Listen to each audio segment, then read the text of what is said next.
Evan, so glad to have you on the show today.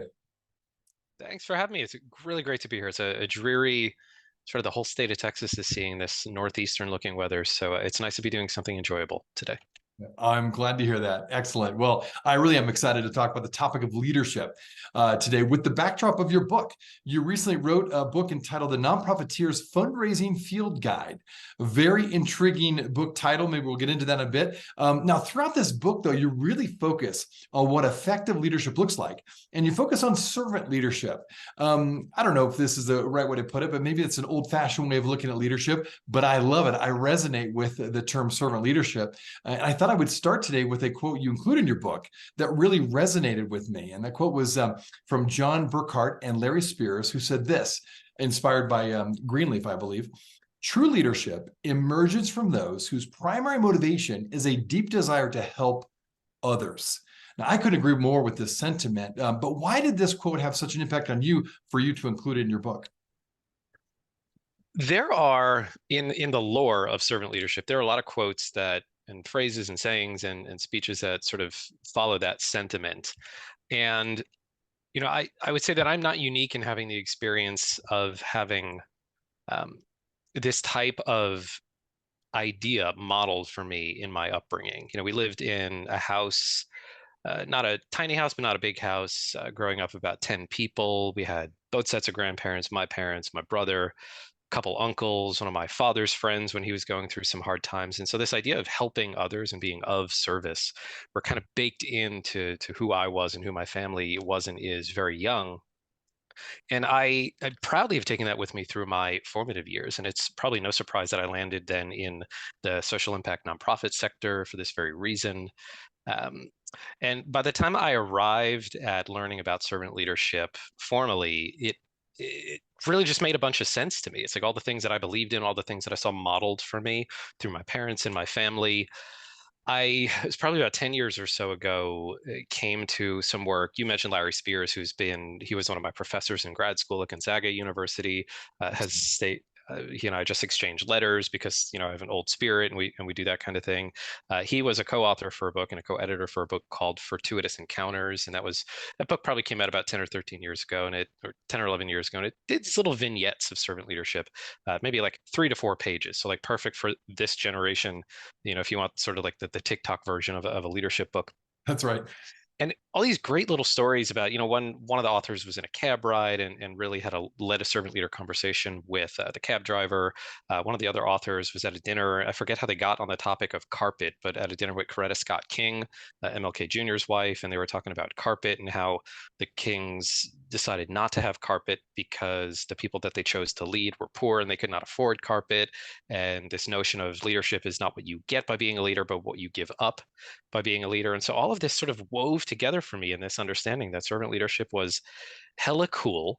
I think it's the way to go about it. And I found that to be very similar to what I experienced growing up. And I've been in nonprofits now for 20 years, and a lot of the stuff that I saw done really well in the nonprofit space. No, I appreciate your spirit. I think we very much connect on that and that mentality and that sentiment. And as you point out, perhaps one of the most famous proponents of this concept of servant leadership is Robert Greenleaf. I think my guess is my listeners are familiar with Greenleaf's work. And Greenleaf has described the distinction of a servant leader in this way. The servant leader is servant first. That person is sharply different than the one who is leader first. There's a lot of nuance there, but I agree with this sentiment. How do you distinguish leadership from servant leadership? This may be, what do the kids say on social media, a hot take or a spicy take, but Yeah, I yeah. in the way that I've come to feel about this, learn about this, and think about this, I'm not sure that I separate the two. And maybe this is a bit too optimistic of me, but I'm from the school of thought that leadership is a verb or an action, and it's about influence rather than a position.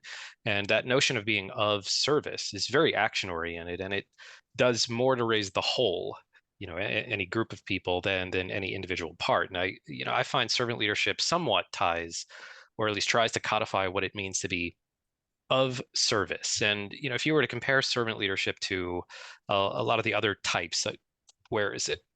people can't see, but I always keep a copy of Peter Northhouse's Leadership. It's a short 456-page read. That was one of the sort of compendiums that you go through in grad school, and you read through all the different types of leadership theories. The great man theory, which is not always about men, but really that big bravado, corner office, louder than others, transactional leadership, transformational leadership, authentic leadership, all those different types. I have found that in practice and even in theory, that servant leadership is the one that sets itself apart. And I think it's the one that, if led actively and accurately, it's kind of the thing that could save businesses and any kind of organization. Well said. And, it's interesting as you talk about this term servant leadership, inherent in that term really are some paradoxes. In fact, you explore this theme a little bit in your book. What are some of those paradoxes and why are they so important to examine? The most obvious, let's go lexically, the most obvious I think is the choice of the word servant, or the choice of the words servant leader. I quoted in my book, there are a couple authors who have said, like, who wants to be a servant? I think few people actively want to be a servant, and even those who say they do, they lean into that in what I would say wholeheartedly is the wrong way. They give too much of themselves, and especially in the social sector, this is why we see such an increased cases of burnout, and servant leadership, kind of the shadow of that.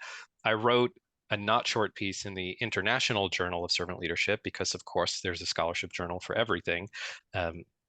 And I pitched forward this proposal, and the editor wrote back to me and said, really lean into your Carl Jung, and focus on the shadows. And in servant leadership, we see, if it's not tested, if you don't put boundaries up, there leads to a lot of martyrdom and a lot of caretaking and things that burn people out. And then that's the spirit of a lot of nonprofit work, but that's not the thing that's going to help the sector. And so I think one of the specific paradoxes is, maybe it was a poor choice of title. I think of some of these bands that I really like, and people say, why did you choose that band name? And so we were 16-year-olds in a garage, and we just, the Foo Fighters, we chose it, and we regret it, and we would have done differently. And so I think maybe if Greenleaf could have fast forwarded 50 some odd years, he might have chosen a different phrasing. But it's the thing that I'll point to is, you recall from the book maybe that, the hyphen between servant and leadership. I think when it's written the right way, Pat Filatico is an author that I quote in the book, who is a great servant leadership theorist and leader. That hyphen really connects the two, because the servant without the leader leaves some things out, and the leader without the servant also leaves some things out. So it is that joining of the two through the ever important hyphen that makes it a bit less paradoxical, but still, 50 some odd years later from when Greenleaf wrote his pivotal essay, there's still a lot to unpack from it. Right. And no, I like that juxtaposition, if you will, of those two terms. And I think you're right. They both need each other, if you will. And you also explore this in your book, that over the years, the concept of leadership really has changed. It was really very much a command and control leadership model for a long time. And it's moved to a collaborative leadership model.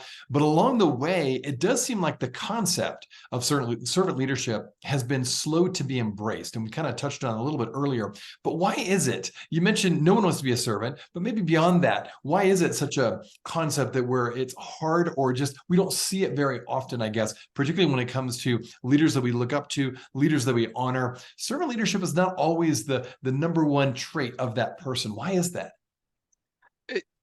Build probably on the responses I gave about the paradoxes, but I think there's a lacking consistency in the definition of how servant leadership looks in practice. And this is one of the, maybe we'll get to this in the conversation, but one of the things that I found is, like, a lot of the literature out there keeps the idea of servant leadership very high level, very whimsical.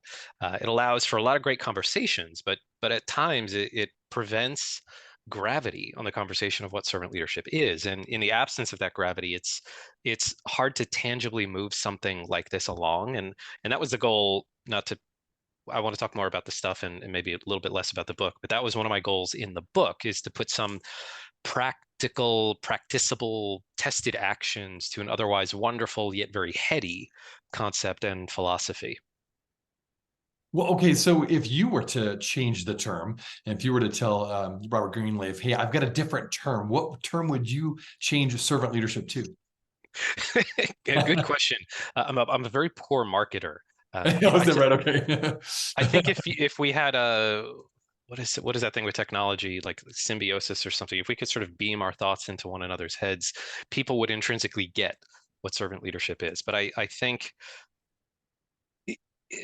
absent that gravity that I talked about, people just kind of run with it. And I think, who wants to be, people want to be of service, but who wants to be servants? So we'll circle back to that. And I don't know. And when I talk with this early in my research, when I spoke with people, one of the responses I got from folks was, servant leadership, that's kind of old fashioned, isn't it? Maybe we should talk about empathy-based leadership Yeah, or right. patience-based leadership. And I think one of the cool things about servant leadership, I focused on these 10 core traits, the things that Greenleaf and others wrote about most regularly. But all of the great stuff, all the great like ingredients in the leadership stew, that is servant leadership. And so I think too, that might be one of the challenges with it. It's, all these big traits about listening and conceptualization and healing, building community, all these things. I think those of us who center around the social impact space think these are no brainers. Right. So we could use any one of those, conceptual leadership, we can use any one of those. And servant leadership maybe too many ingredients in a tiny little pot and it's sort of bubbling over like popcorn in that stew. Really bad analogy there, but I think maybe you get it. No, totally. And a good segue into the 10 characteristics. You do mention this. There's 10 core characteristics of servant leadership that you mentioned. One of the key ones you point out is empathy. In fact, you just mentioned that maybe in today's world, empathy is a word we use a lot. And I think that's true, that in some ways, empathy can be one of those key characteristics of servant leadership. Why, though, in your opinion, is empathy such a core characteristic when it comes to servant leadership? And I appreciate that you've tempered that with asking my opinion about it, because anyone listening, these are all opinions. Some of them are Sure, researched. that's right. I think some of these are academically sound, but they are opinions. We are, as you were getting to in your question, we are living in a moment when empathy, and I would say real empathy, has almost never been more important. Maybe the 1960s and 70s, but we are living through this really remarkable time, and that not always the best definition of remarkability. And there's affective empathy, which is where you might say, I know how you feel because I've been there too. And there's cognitive empathy, which is where you might say, I'd like to go with you on this journey so that I can better understand how you feel. And that latter part, that cognitive empathy part, I think is really important, especially building something, and especially during turbulent times like we're seeing now, 2020 through now, just sort of remarkably different. In a time when people seem very disinterested in sharing with others and taking others' perspectives. And this is one of the stories that I pointed to in the book. And this was a nonprofit leader here in Texas who leads one of the larger social service agencies. And one of what I think the neat things about the way that I did the book narrative is that each of those 10 characteristics, I added a story from a social impact or a nonprofit leader. And this person, their story was in the empathy section. And they told me about a time when they were newly the CEO of this organization, and there was the big 7-figure major donor that had made the big transformative gift to the other like organization in town, and the board and the other staff said, you need to go meet with this person because there's a 7-figure gift waiting for us if we just engage with that person. And in the first meeting, they were told by this donor, love this organization, wishing you a lot of luck, but like, I'm not going to do that for you. Like we've already done that over here. But the CEO is sort of undeterred, and in that cognitive, like, I want to be there with you also, so I can understand what you're passionate about. That presence in empathy was really important to them, and they started going to to civic council meetings, like trying to get legislation passed. And I think this donor was really interested in senior rights, and so went to these meetings, had these conversations, helped get some legislation passed. And the donor felt really inspired by the CEO's presence. They were empathetic by being there with them along Right. that journey, and a 7-figure gift came their way, even though they were told they weren't going to get it. So even that true inherent definition of empathy, like understanding someone else's perspective, you may not, like, we have a lot of cancer in my family, and so I have empathy for people with cancer. We Mhm. don't have a lot of mental health, to my knowledge. We don't have a lot of mental health issues in my family, but in the work that I do in my nonprofit, I raise money for healthcare, mental health care, and other things. And so being with people on that journey, physically, on Zoom meetings, on phone calls, reading what they've written, you can learn to be empathetic by participating in the process with them. And it just really feels like an important time in history to be leaning into that more than a lot of people might expect to. I love that. Yeah, this idea of just being with, and good job on that CEO's part, just to continue to plug away. To me, that also shows authentic leadership, right? That he wasn't there just for the gift, but was there literally just to continue that relationship, number one, and also advocate for the various causes that he advocated for. So great example. Okay, another core characteristic of servant leadership that you mentioned is listening. And I found, I think one of the most underrated skills, if you will, of a good leader is good listening. I think listening is very much underrated, but it's one of the most impactful things I found. And maybe it goes back into that empathy piece that people today, particularly this next generation, I think coming through, want to be heard. They want to be seen. They want to be recognized. So talk about that. What have you found in your experience? Why is listening so important? Well, Greenleaf, I point to Greenleaf a lot. He's a guy I would have liked to sit with and have coffee or tea. He was probably a tea drinker or like matcha. Matcha. Oh, okay. Maybe there wasn't matcha or kombucha in the way that we have it now, but I imagine I always picture Greenleaf as one of those folks. But he thought it was supremely important, so much so that of all the things he wrote about, spoke about, gave lectures on, listening appeared more in his stuff than anything else. He has a great line in The Servant as Leader, which, if I always tell people, get my book or don't get my book, I don't really care, but do find Robert Greenleaf's essay, The Servant as Leader. It was sort of the thing in 1970 that changed everything. But he said that a true natural servant responds to any problem, and I think I'm quoting this exactly, by listening first. You mentioned earlier that the true natural leader is servant first as opposed to leader first, but responding to any problem by listening first, and that true listening builds strength in other people. Listening, when you think of it, psychological thing. You've got to hear, you've got to have your cochlear, business working, but that has to translate to something that you're actually actively understanding. These days, back to the empathy part too, I think listening is rarely, maybe people hear, but people aren't listening as much as they should. And it's important because nobody does it. We hear and we wait our turn in a conversation to respond, but we don't allow space for that really great generative conversation to happen. And some of this is very simple. Some of the advice I give in the book is especially for fundraising, because this book is really tethered around how to do these things to build better fundraising teams, build better shops, and raise more money. There's that kind of like, we talk about the 80-20 rule in philanthropy as like an overhead thing, but the 80-20 rule in listening, speak 20% of the time, listen 80% of the time. And it's in real time, that's hard math to do. I am certainly speaking 80% in this conversation because you are prompting. Right. Hey, you're not such because you are prompting with such great questions. But lean, a lot of that has to do with body language. Lean forward, be active with people. You got people probably can't see, but you got two ear holes and one mouth hole, and use them to their full advantage, because you can listen. The research shows 2 or 3 times more than you can speak, and you're gonna really pay attention to things if you can open up space for what a donor or a partner or anyone in that dyad is saying, or especially what they're not saying. Well, I could agree with you more, I think, and thank you for sharing that example. And I'm curious, as you went through this book, what was 1 or 2 of the biggest surprises you found when you did your research and you applied it to your everyday work there?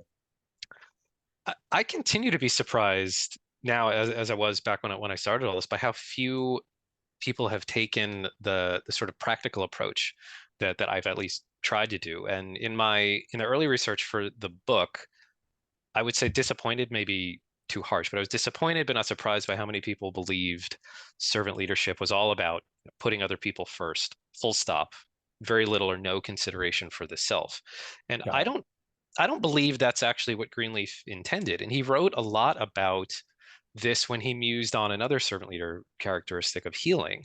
And that's one of the behaviors, and how we really must heal ourselves first before we can work on healing others. And Yeah. I believe that goes for individuals, but also especially it goes for institutions and organizations as well. And to your earlier questions about the paradoxes and maybe why this has taken so long to come to the sort of public fore, I think those are some of the reasons. And I just wish everyone would take a very practical approach to talking about servant leadership. I think of these all as practical behaviors.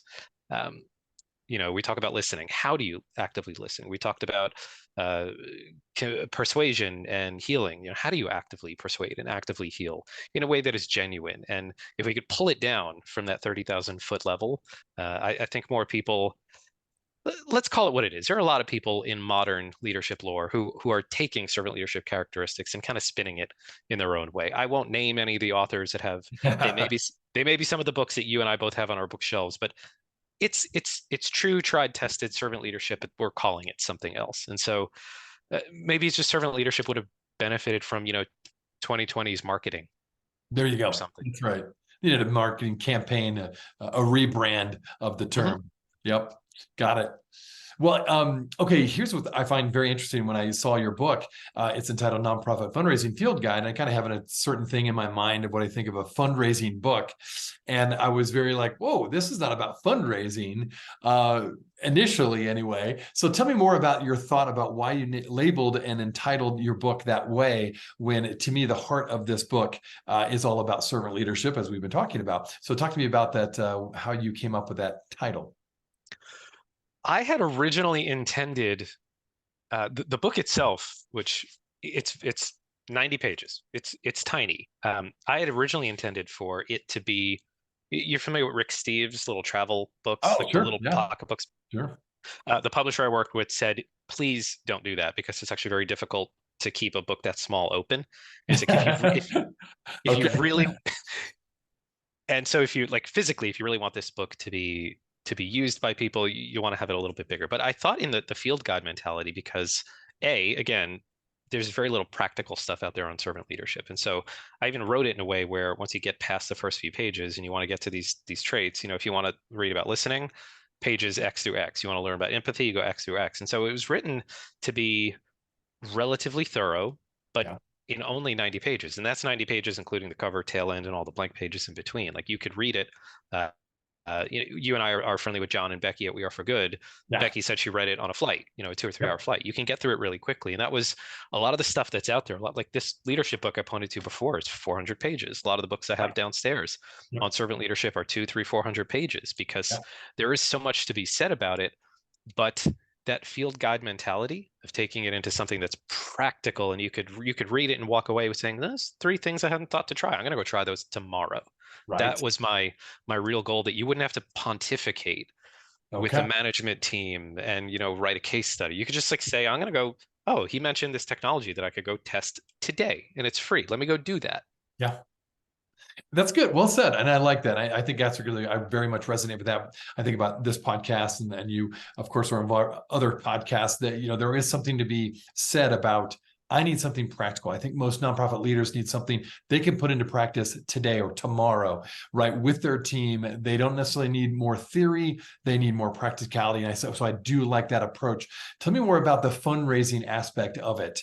And I think I know where you're going with it, but the tie-in with fundraising versus leadership, say, on your title and maybe the emphasis.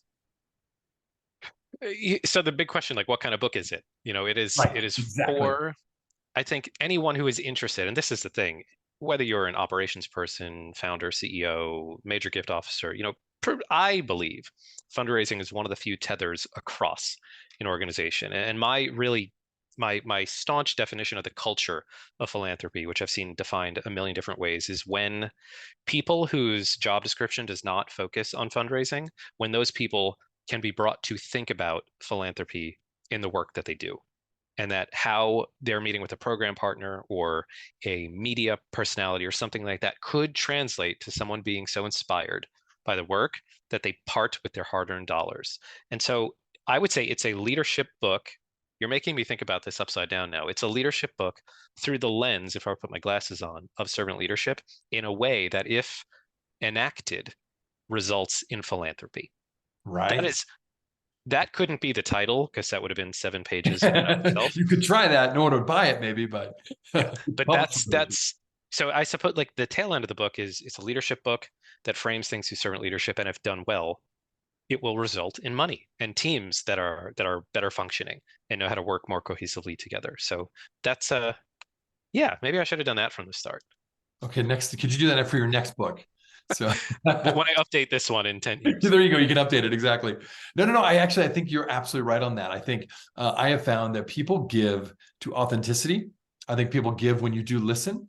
So I think a lot of the principles are absolutely right on. And I do think donors who are wanting to give your organization, if you have the traits of servant leadership, I do think you're much more likely to have donors get behind you and give because they trust you and they feel like this is going to be used exactly how I want and it's going to be used well. So I think that's actually a great approach. Now, let me ask you another question. You're in the nonprofit sector. You've got a lot of experience there. What do you think are the biggest leadership challenges facing us today and say in the next year or so? I am doing a little bit of research, which I think is unique only because I'm not a consultant, I'm not a vendor. I'm an in-house, for 20 years I've been in-house doing programming, operations, fundraising. I'm partnering with a dear friend, colleague of mine, Michelle Flores-Verin, and we're doing some research on, I promise there's a point to this. We're doing some research Sorry, no, it's on nonprofit employee retention, specifically in the US, because it's wow. a 12 plus million person field in the US. Like we figured we'd just start with the US. And we put out this survey. We had a few hundred responses. I'm told the margin of error is small enough that it is a statistically significant sample group. So we feel good about that. But we asked people basically how they're feeling about their work. Are you looking for another job? Or are you not looking for another job? If you are looking for another job, what are the reasons? If you're not, what's encouraging you to stay? What industry are you in? What scope of work are you doing? And the staggering thing, we're going to work on distilling this down and start talking more publicly about this early next year. The national all industry average for people looking for new work right now is about 65%. Okay. Take a guess, Rob, what the response in our survey was for the percentage of people looking actively for new work in the nonprofit sector. Take a guess. I'm guessing way higher, 85. Not that high, but 75. Okay, there you go. All right. So 3/4 of people actively looking for new work, and only about a third of those people have told us that they're actively looking in the nonprofit sector. Oh, Which interesting. They're leaving the sector. interested in leaving the sector. I wrote this down before. I mean, if you were to extrapolate that to the Huh. 12 plus million people working in the sector, I would say that every single person who considers, leadership and management being two different things, but Sure. senior managers, chief executives, if in your strategic plan, if in your organizational budget, if you are not laser focused on the people you have in your organization, if you've got a strategic plan and you have 5 major priorities, if your people aren't numbers 1, 2, 3, 4, and 5 in some way, shape, or form, Right. your organization and by proxy this field are in for a disastrously unfortunate ride over the next few years. And Interesting. we will focus in a little bit more on some of the responses on why people said they're leaving or looking to leave, and some of the things that maybe we can encourage people to lean into, because that's what's keeping them around. But I think if people in positional authority were to focus on anything, don't create a new fundraising campaign, don't create a new rebrand, don't blah blah blah blah blah. Pause a lot of the noise and focus on your people. Check in holistically on your people. A lot of organizations need to lean into servant leader healing and work on building that base back up. This fundraising has some of the shortest tenure in the States. 16 to 18 months people are looking for new jobs, and that's half the time of a major gift pipeline trajectory. So, Good within the point. course of a major gift, a major donor is going to have to learn the names of 2 or 3 new staff members. That's not great. So people, people, people, people.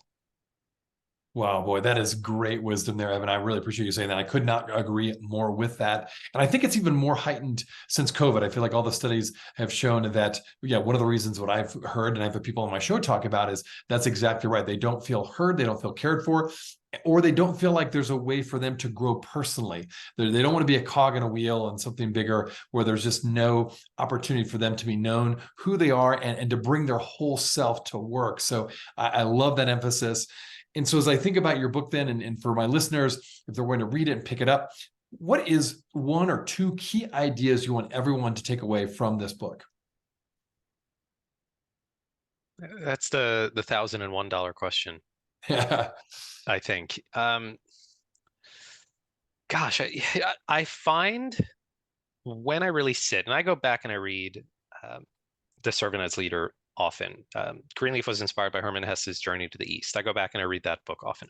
When I sit with these things, I get this really, it's like, did you watch the show Ted Lasso? Oh yeah. Yeah, it's a great, Okay. great show. Do you remember the feeling you had at the very end of Ted Lasso? That final episode when he gets on the plane in the airport.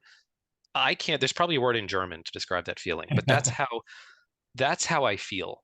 That sort of warm yearning to do better and do good and be a better human. That's what I get from servant leadership. I think because only like 15% of the book gives people the history of servant leadership, I didn't feel we needed yet another massive compendium on the subject. Sure. It was very leaning into the practical stuff, but it is such a warm, heartfelt philosophy from a human being. Greenleaf, you could go back to Jesus Christ, and even in earlier religious leaders, servant leadership did not magically appear in 1970. Sure. Right. This is a philosophy that some of the best human beings on the planet for millennia and eons have focused on. But Right. it's, like I said earlier, I think it's this thing that can really help inspire and grow human beings. If you read the book, you can read a lot about healing, like I said before, and this notion of if we just, if we tuned out the noise a little bit, if we made a little bit of budget money available for professional development, if we, 2 fundraisers have been doing 5 fundraisers worth of work for 10 years in this organization, but our programs team has 15 more people than they need. Can we think differently about how we focus our budgeting? Because your budget is a big marketing tool. And I talk about all this stuff in the book. And I feel, I believe that it really is this thing that can nurture. I had someone reach out to me who bought the book who's in sales. They're not even a nonprofit. They said, I'm stealing some of this stuff for the sales stuff, because fundraising, sales, you're building relationships with people. So that's what I would hope, that people have that last episode of Ted Lasso feeling when they read this and when they learn more about servant leadership and Greenleaf himself. Nice. A little shout out to Ted Lasso. And if you haven't watched the show, I do recommend it. It is a great show. If anybody's interested in leadership, that's a fascinating series to look at leadership. And so thank you for that. Well, for my listeners, how can they find out a little bit more about the book and about you? If they want to connect with you, where would you send them? LinkedIn. The joke that I make is I'm the less handsome Evan Wildstein on LinkedIn. And the nonprofiteers.com is a great place to go to learn more about the book and me and some of the folks that I surround myself with as well. Excellent. Well, Evan, again, thanks so much for being on the show, and just thanks for your sharp mind. That you add a lot of great insights. You ask a lot of good questions for us nonprofit leaders to really consider. So thanks for also adding this great book to the many books that are out there. I encourage my listeners to check it out and check out Evan on LinkedIn. So thanks again for taking time to be on the show. Thank you so much. It's with a 7-month-old baby here. I've not heard anyone tell me that my mind has been sharp. So that is a great compliment. So thank you. Hey, I'm here for you. Absolutely. You've done great. Well, thank you.